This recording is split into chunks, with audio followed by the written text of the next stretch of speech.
Muling nag-ikot ang mga kumakandidato sa pagkasenador para suyuin ang mga botante at ilatag ang kani-kanilang mga plataforma.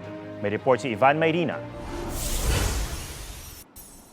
Paglaban sa korupsyon ang idiniin ni Ronel Arambulo, Representative Franz Castro at Liza Masa. Mga manggagawa ng kinumusta ni Modi Floranda at Jerome Adonis, Free Health Sciences Education ang nais si Nars Alin Andamo sa Maynila. Kasama nila kahapon sa Laguna sina Representative Arlene Grosas, Teddy Casino, David De Angelo, Mimi Doringo, Amira Lidasan at Danilo Ramos. Nangampanya sa Cotabato si Senator Bong Revilla. Si Representative Bonifacio Busita, ligtas sa pagmamaneho ang advokasya. Nakipagpulong si Atty. Angelo de Alban sa mga magulang ng children with special needs. Nag-motorcade sa ilang lugar sa Metro Manila sina Senator Bato de la Rosa, Atty. Raul Lambino, at Congressman Rodante Marcoleta.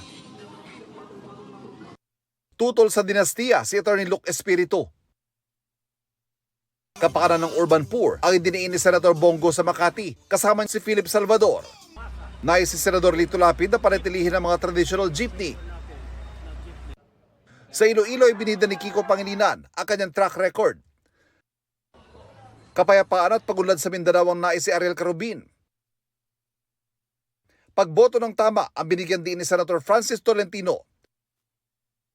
Nangako si Mama Aquino na palalakasin ang implementasyon ng libreng kolehiyo.